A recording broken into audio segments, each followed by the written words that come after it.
A very good evening, viewers, and welcome to today's news. From the studio of News Now Jorhat, this is Rupal Latta. Now moving on to the headlines and stories in detail.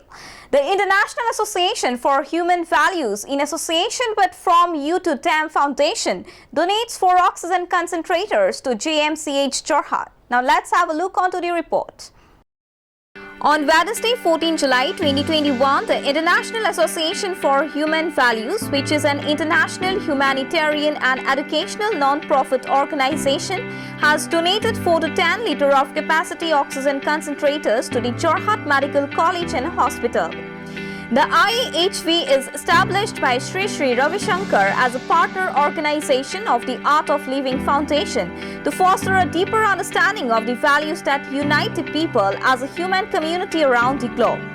As an international volunteer-based NGO in special consultative status with the Economic and Social Council ECOSOC of the United Nations, the IAHV has touched the lives of people in more than 155 countries around the world and implements social development programs which aimed at increasing global equity, sustainable development initiatives, and social justice for all human beings on the planet.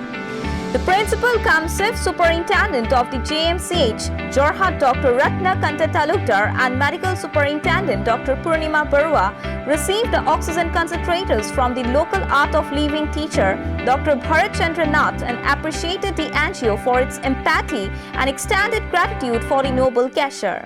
The JMCH Jorhat officials thanked the NGO authorities for their timely help during the COVID-19 pandemic situation. Mrs. Bhagyashree Das, Mr. Kaushal Agarwal, Mr. Samir Thakur, Mrs. Malika Goswami from the Art of Living, Jorhat chapter and youth leader Ishwar Prasanna Bordaloy were also present during the program. Now let's see what the Medical Superintendent of JMCH Jorhat, Dr. Purnima Barua says.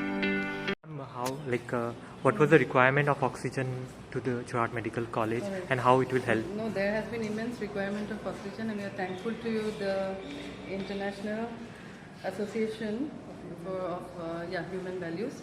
We are immensely thankful to you all. There was immense requirement, although we had these concentrators, but the one which you have provided, it is probably will give us some 10 liters, right? So we did not have this capacity earlier, and we are happy that the nebulizer also is here in this machine, and this single machine can be used for 2 patients at the same time. Therefore, with the 4 machines that we have here, almost 8 patients will be benefited along with the nebulization process. So we are extremely grateful to you. Patients will be benefited immensely. Thank you. Bureau Report, News Now 24/7. Satra Mukti Sangram Samiti SMSs is being opposed by one of the instructions of Governor of Assam. Now let's have a look onto the report. By appealing with new national education system, a strong voice has been raised by SMSs of interstitial development of the colleges of Assam. On this contrary, along with JB College of Jorhat and 3 other autonomous colleges of Assam, the SMSs has raised their strong voice against the instruction of the governor for striking of HS from these autonomous colleges. Through a press release, President Vairav Bora and Secretary Dhanjit Baisha has clearly revealed the feedback and said that in between this current situation of COVID pandemic, another burden came upon these impoverished people. They said that it has been very clear that with this decision, the students who are below poverty line will face a very critical and harmful circumstance. And they have also said that due to the optional radicalization system, the number of passing will definitely increase. On the other hand, due to the COVID situation, majority of the students will decline to go abroad for further studies, or else their parents might refuse to send them. And on this circumstance, decreasing number of seats will lead to a very terrible conditions for the students of Jorhat. Further educational system will be in a very complicated state. The SMSs have stated that at first, for every students of Jorhat, they should provide sufficient number of seats at the government educational institution. On the basics of the passing students, they need to do a proper discussion, and moreover, depending on the striking proportion, they need to provide separate seats for the students in other educational institutions as stated by SMSs. Or else they are asking the government to stop this instruction. The SMSs said that as the JB College is a premier institution of higher education in Jorhat, and students from various places of Assam, along with the students who are below poverty line from various places, come to this institution to gather knowledge. Because of this circumstance, without any optional provision, the striking of HS classes will not be taken for granted easily. And also the SMSs have clearly stated that until and unless the governor take proper decision regarding this issue, they will continue to fight against it.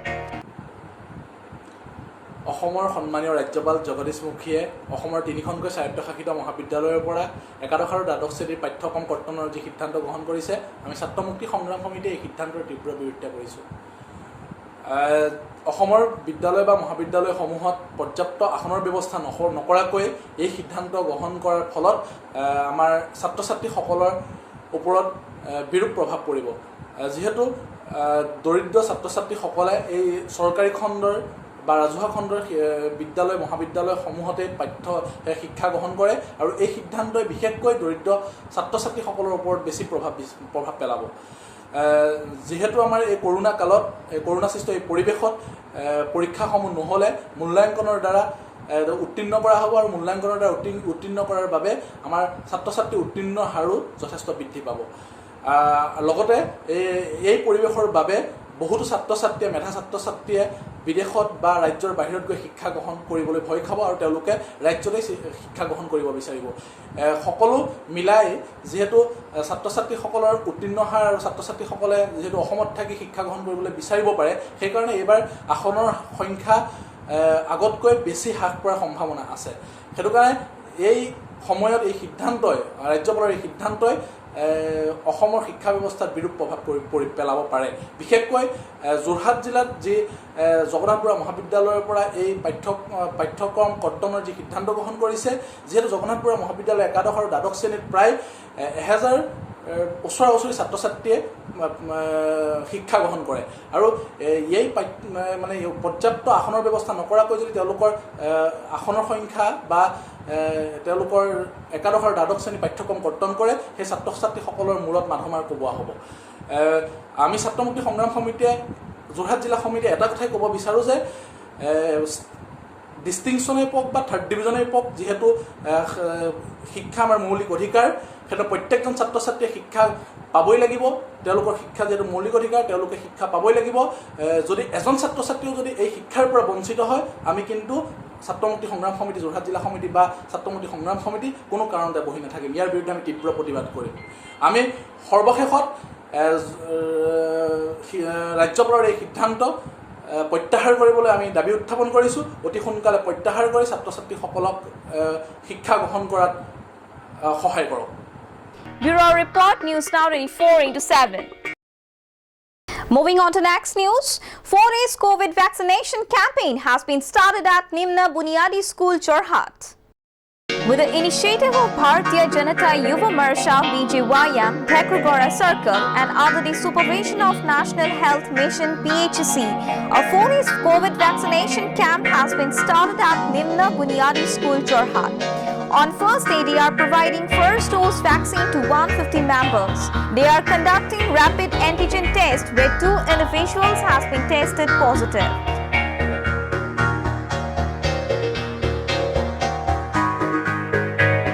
জনতা পাৰ্টিৰ মূল মন্ত্ৰই হৈছে সেৱাই সংগঠন।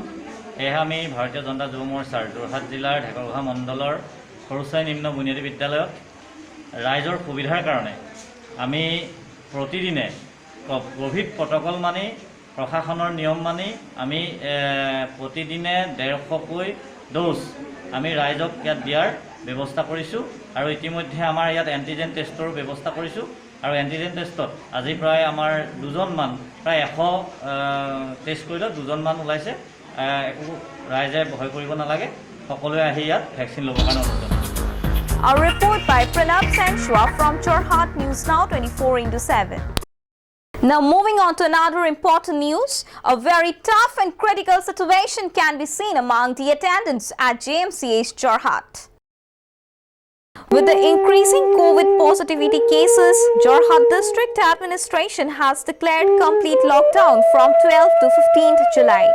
Due to this, marketplaces such as hotel, restaurants, canteen were remain closed. Many heartfelt people gave tea, water bottle and other foods to police reporters from time to time. At that same time, it has been seen that people who came along with their patients are facing great starvation in the Jorhat Medical College and Hospital. They came from many far places where they are not getting any food to eat, as because after Jorhat district has been declared as red zone, the canteens which were inside the campus of the medical college were also remain closed. For this critical circumstance, all attendants have given a deep and gentle request to the members of the medical college to provide some food to them along with their patients. COVID-19 ইয়াত চিকিৎসালয়ত ভৰ্তি হৈ আছে। খোৱা বোৱা বহুত অসুবিধা, খাবলৈ পোৱা নাই, ৰাতিপুৱাৰ পৰা একো খাবলৈ ব্যৱস্থা নাই। গতিকে কৰ্তৃপক্ষই আমাক কেণ্টিনটো খুলি দিয়ে যেন তাৰে মোৰ অনুৰোধ জনালোঁ। কাজিৰঙাৰ পৰা আজি 7 দিন হৈছে। এনে মাজে মাজে 2 এদিন কেতিয়াবা পাওঁ, কেতিয়াবা নাপাওঁ, তেনেকৈ থাকি যাওঁ। মই আহিছোঁ গোলাঘাটৰ পৰা। আজি মোৰ ছোৱালীজনী আছে। এই কেণ্টিন বন্ধৰ কাৰণে সমস্যাটো হৈছে আকৌ এতিয়া কালিও পোৱা নাই খাবলৈ বিচাৰি, আজিও পোৱা নাই। ছোৱালীজনীলৈ যিকেইটা ভাত দিয়ে সেইকেইটাই আৰু তাইলৈ হয়গৈ, বাকীকেইটা গাৰ্জেনৰ কাৰণে নহয়গৈ। নিদিয়ে, নাই দিয়া। এইবোৰ এতিয়া কৰ্তৃপক্ষই কিবা এটা ব্যৱস্থা কৰি দিয়াটো ভাল আছিলে। আমাৰ অসুবিধা হৈছে, দূৰৰ পৰা আহিছোঁ, অন্য যিবিলাকে ওচৰৰ পৰা আনি দিয়ে তেখেতসকলৰ কাৰণে বেলেগ কথা, আমি দূৰৰ পৰা অহাৰ কাৰণে অকণমান অসুবিধা হৈছে। ইয়াত মই মেডিকেলত পেচেণ্ট আছে। আজি মোৰ 4-5 দিন হ'ল, আৰু গতিকে আমি খোৱা বোৱাত খুব কষ্ট পাইছোঁ। বিশেষকৈ ইয়াৰ কেণ্টিনবোৰ বন্ধ কৰি ৰাখিছে, আৰু 2-এখন খোলা আছিলে যদিও যোৱাকালিৰ পৰা সম্পূৰ্ণ বন্ধ কৰি দিলে। পেচেণ্টৰ কাৰণে গৰম পানী, খিচিৰি ইত্যাদিবোৰ তাৰ পৰাই যোগান ধৰি আহিছিলে কিছুমানে। গতিকে আমি এতিয়া খোৱা বোৱাত একদম অৱস্থা আমাৰ খুব বেয়া হৈ গৈছে। আৰু গতিকে এনেকৈ হ'লেতো আমি যিকেইজন এটেণ্ডেঞ্চ আছে আমি ইয়াত মৰি যাম। গতিকে আমাক চৰকাৰে খোৱা বোৱা ব্যৱস্থা দিয়ক। গতিকে আমি নহ'লে আমি পেচেণ্টৰ ৰখিব নোৱাৰিম আমি এনেকৈ হ'লে। আৰু চৰকাৰে আমাক কেনেদৰে ব্যৱস্থা কৰে সেইটো নাজানো, কিন্তু আমাৰ এতিয়া অৱস্থা খুব বেয়া। ভোকত আছোঁ, খাবলৈ নাই, গৰম পানী অকণ নাই, একো নাই। গতিকে চৰকাৰে তাৰ কাৰণে ব্যৱস্থা কৰক। গভৰ্ণমেণ্ট আণ্ডাৰত থকা কিছুমান দোকানো ইয়াত বন্ধ কৰি দিছে, আমাৰ কাৰণেতো চিন্তা কৰিব লাগিব। গতিকে মই চৰকাৰক অনুৰোধ কৰোঁ, আৰু আমাৰ উপায়ুক্ত মহোদয়কো কওঁ যে আমাৰ খোৱা ব্যৱস্থাটো কৰি দিয়ক। গোটেই এটেণ্ডেঞ্চৰ অৱস্থা নাইকিয়া ইয়াত। গতিকে আমি দুখীয়া মানুহ হয়, যেনে তেনে জীয়াই মেলি আছোঁ। গতিকে মই চৰকাৰক অনুৰোধ কৰিছোঁ আমাক সোনকালে এই যান্ত্ৰণৰ পৰা ৰক্ষা কৰে, আৰু ভোকত আমি থাকিব পৰা নাই। গতিকে মই বেম্বো কেণ্টিনৰ যোৰহাট মেডিকেল কলেজৰ মানে আপোনাৰ প্ৰপাইটৰে হয়। কিন্তু আজি কালিৰ যিটো সমস্যা বা কৰোণাৰ কাৰণে যিখিনি সমস্যা হৈছে, সেইটো সমস্যালৈ মানুহখিনিৰ ৰাইজৰ যিটো অভিভাৱক গোটেইখিনি আহিছে, লগত এটেণ্ডেণ্ট, তেওঁলোকৰ বহুত যথেষ্ট কষ্ট হৈছে। আৰু প্ৰশাসনে বন্ধ কৰা অৰ্ডাৰ দিছে, সেইটো অৰ্ডাৰ মতে আমি মানিবই লাগিব।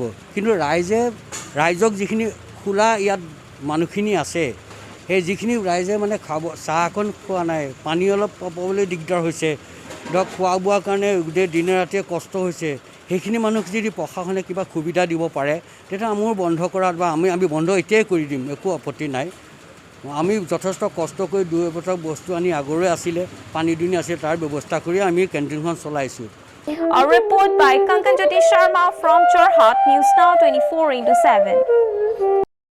Now moving on to the end news of today, another good work has been done by the socio-cultural organizer Samir Roy of Jorhat. Now let's have a look onto the report. as various orchid has been planted on various public places like educational institution, religious places, etc., another orchid has been planted at the home of agricultural scientist, naturalist Tapan Datta. Social worker Tapan Datta stated that this is a very nice initiative for the environment and the people, and the new generation could learn more about it.